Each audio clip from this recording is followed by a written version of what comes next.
La famille Bixol 224, une petite mise au point rapide par rapport à la situation politique actuelle de la Guinée. Même s'il y a des gens qui vont dire tout de suite, oh Bixol, tu aimes trop faire des mises au point. Oui, oui, oui, oui. En Guinée, c'est important. Lorsque tu as affaire à une catégorie de personnes qui ne comprennent rien à rien, tu vas essayer de faire une mise au point pour faire comprendre à ceux qui sont intelligents. Parce qu'il y a certaines personnes qui font exprès. Parce que bon, eux, ils ont déjà des idées arrêtées. Donc, quel que soit ce que tu dis, ils ne comprendront pas, surtout lorsque tu ne parles pas dans leur sens. Hein? Ou bien, madame, ils disent, oh, tu as parlé, mais tu n'as rien dit. Non, ce n'est pas que je n'ai rien dit. Dis plutôt que je n'ai pas dit ce que toi, tu as envie d'entendre. Pourtant, je ne dirais pas ce que toi, tu as envie d'entendre. Je dis ce que je pense. À ce que je cherche, au fait, tu n'as pas écrit un discours pour me remettre. Ce n'est pas ton discours que je suis en train de lire. Je te dis mon opinion, ce que je pense, moi, mon analyse. Tu n'es pas obligé d'être d'accord avec ça, mon frère. Ou bien, madame, ils vont dire, oh, Big Soul, évite de parler de la politique. Quand ce que tu dis ne parle pas dans leur sens là, c'est là ils vont te dire, oh, ne parle pas de la politique, évite les sujets politiques, patati patata. Vous qui dites ça là, j'ai envie de vous poser une question. Comment vous m'aviez connu? Vous m'aviez connu comment? Point d'interrogation. Moi, vous m'aviez connu, je parlais des sujets politiques, je vais continuer à parler de l'actualité politique et de la Guinée et d'ailleurs. C'est comme ça que je suis au fait. Voilà, c'est un peu ça. On n'est pas obligé d'aller dans le même sens. C'est de ça qu'il s'agit. Vous voyez la famille, voici ce que j'ai envie de dire. Si tu n'acceptes pas la vérité, tu vas observer et vivre la réalité. J'ai parlé de ces politiciens et du CNRD la fois dernière. Il y a des gens en Guinée, je ne sais pas s'ils font exprès, ou bien si simplement ils n'aiment pas entendre certaines choses. Vous savez, moi je vous ai dit, je ne parle pas de façon politique. Ça ne veut pas dire que je ne parle pas de politique. Mais c'est quoi parler de façon politique? Parler de façon politique, déjà, c'est avoir un discours partisan. C'est-à-dire, bon, voir une vérité, éviter de dire cette vérité, parce que ça n'arrange pas tel ou tel parti. Moi, je vous ai dit, je suis d'aucun bord. Donc, je dis ce qui est. Ça peut t'arranger comme ça peut ne pas t'arranger. Ça peut aller dans ton sens, comme ça peut ne pas aller dans ton sens. Lorsque je dis que les politiciens là, ils sont impuissants face à la situation, j'ai menti. J'ai menti. Oh non, Big Soul, il ne faut pas dire ça. Est-ce que c'est faux? C'est la vérité. Les 4 politiciens que vous voyez là, ce sont les politiciens là, en tout cas, qui sont de taille dans l'opposition. C'est la vérité. Et là, c'est le Dalen Diallo, principal opposant. Il a été poussé en exil. Il est en exil en ce moment. Ou bien. Donc, il est au loin là-bas, impuissant face à la situation. Il ne contrôle pas la situation. C'est la vérité. Au loin, pour des raisons qu'on connaît, parce que c'est un obstacle. Voilà. Sidi Touré, lui, c'est un obstacle. Lui aussi. Parce que bon, voici un leader aussi politique qui a des partisans, qui a des militants, qui a une force politique. Lui a fait, c'est une force politique en Guinée. Du coup, c'est un obstacle. Il a été poussé en exil. N'est-ce pas? D'ailleurs, il a celui de Diallo et Sidi Touré.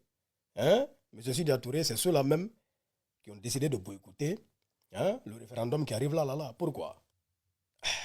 Parce qu'ils savent. Ils savent qu'ils sont exclus, qu'ils ne sont pas dedans. C'est tout. Je ne sais pas si vous comprenez les bails. Maintenant, bon, Kasori Fofana, lui aussi, bon, il y avait un transfert de militants,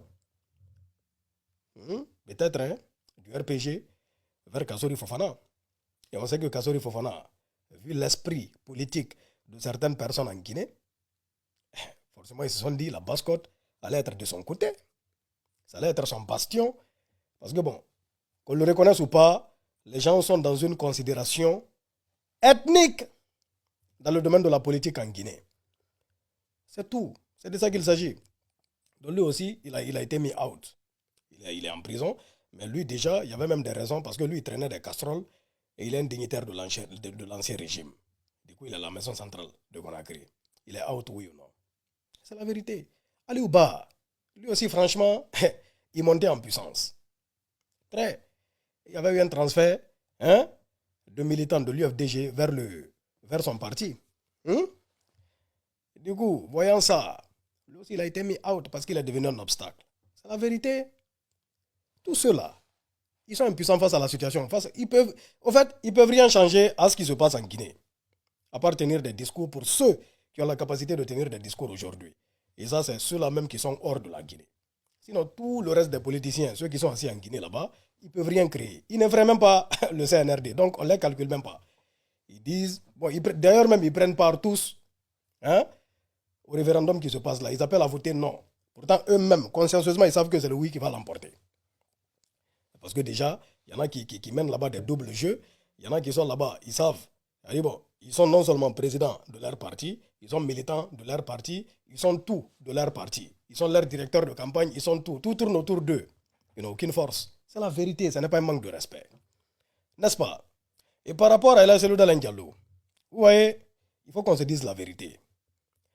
C'est-à-dire, la première erreur de Ella Selouda Diallo, c'est de mettre en tête qu'il peut arriver au pouvoir à travers une élection libre, crédible et transparente. Déjà, depuis la base, c'est là-bas qu'il s'est trompé. Voyez-vous? En Guinée, on sait. On sait qu'une élection libre, crédible et transparente ne donnera jamais le pouvoir à quelqu'un. C'est la force, les combines, les magouilles. C'est ça. Ça a toujours été ainsi. Aucun président guinéen n'a été élu démocratiquement. Je le dis ici haut et fort. Même Alpha Condé dont on parle. On sait que ce soit en 2010, en 2015 et puis en 2020. Et la deuxième plus grave erreur de Lazelo Diallo aujourd'hui, il parle de boycott par rapport au référendum. Il aurait dû parler de boycott depuis 2020. Oui, il a pris part à des élections présidentielles, sachant pertinemment qu'il allait les perdre. A dit quel qu'en soit, qu'il n'allait jamais être déclaré vainqueur. Voilà, et à l'issue des élections, en une seule journée, il y a eu plus de 50 morts. 50 jeunes tués par balle. Il a pris part à des élections. C'est-à-dire, bon, lui-même, et tout le monde le savait. Alpha Condé qui a fait un forcing, qui a modifié la constitution pour se présenter pour un troisième mandat, lui va venir dire qu'il a perdu. Seigneur, l'homme n'est rien. Donc c'est un peu ça. Ça, c'est une deuxième erreur. Je ne sais pas si vous comprenez les bails.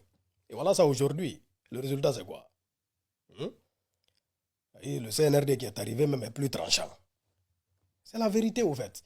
C'est-à-dire, on ne peut pas voir un caillou et dire que c'est une bouteille. Non. On ne peut pas voir un caillou et dire que non, c'est du plastique. Le caillou, c'est le caillou. Et il faut qu'on dise ce qui est. C'est comme un malade. Tu t'en vas à l'hôpital, tu tombes malade, hein, tu te sens mal, tu as les symptômes. Tu t'en vas à l'hôpital, on fait les examens, à l'issue des examens, on dit, ouais, tu as telle maladie. Maintenant, toi, tu dis, non, c'est pas ça. Ce n'est pas ce que l'examen a dit. Hein. Et tu dis, non, ce n'est pas la maladie pour laquelle tu as été diagnostiqué. Non, c'est pas ça. C'est autre chose. Comment tu peux guérir? Tu ne pourras jamais guérir. Déjà, il faut reconnaître sa situation. Savoir que, voici ma position. Avant de trouver une solution. Mais si déjà, tu ne veux pas qu'on dise que telle est ta position, pourtant c'est ça ta position, tout le monde voit, c'est clair. Tout le monde voit. Parce que moi, je dis ce qui est. Tout ce que je dis là, c'est observable, c'est réel. Ce n'est pas... On ne parle pas pour parler, ce n'est pas du blabla. Et c'est pas si vous comprenez les bails. Donc c'est un peu ça. Et je vous ai dit, moi, en tout cas pour ma part, le visage de la personne à la tête du pays m'importe peu. Si les choses partent de l'avant, moi, c'est l'essentiel pour moi. Wallahi billahi tallahi. Ça, je le maintiens, je le dis haut et fort. Oui, c'est un peu ça. Mais simplement, en Guinée, les choses ne se passeront pas de façon démocratique. Ça ne s'est jamais pas... Le CNRD qui est là, ils ont pris le pouvoir comment? Ça dit tout. Ça dit tout. Ça répond à toutes les questions. Ils ont pris le pouvoir par la force, par les armes. C'est la force. Donc, ils s'imposent par la force. Je ne sais pas si vous comprenez. En Guinée, c'est deux cas. Tu es fort, tu diriges. Tu es faible, tu te fais diriger. C'est la force qui dirige en Guinée. Ça a toujours été ainsi. Depuis autant de Sékou Touré. Oui, c'est la force. Sékou Touré a dirigé par la force. Lansana Conté par la force. Alpha Condé, il est arrivé. Le CNDD par la force. Dadis par la force. Sékouba Konaté par la force. Alpha Condé a été imposé par force. Oui. Le CNRD est arrivé par force. Et ils vont rester par force. Ils s'imposent par force. C'est la force qui dirige. Tu as la force, tu diriges. Tu n'as pas la force, tu te fais diriger. C'est la loi de la jungle. La loi du plus fort. Et il y a certaines personnes qui n'arrivent pas à comprendre ça dans ce pays. Pourtant, c'est ça. C'est la réalité, oui ou non? Est-ce que c'est faux? C'est faux. Et que Dieu nous facilite la compréhension et qu'il sauve notre pays, la Guinée. Amina Rabbi, Bixol 224 Guinéens est fier.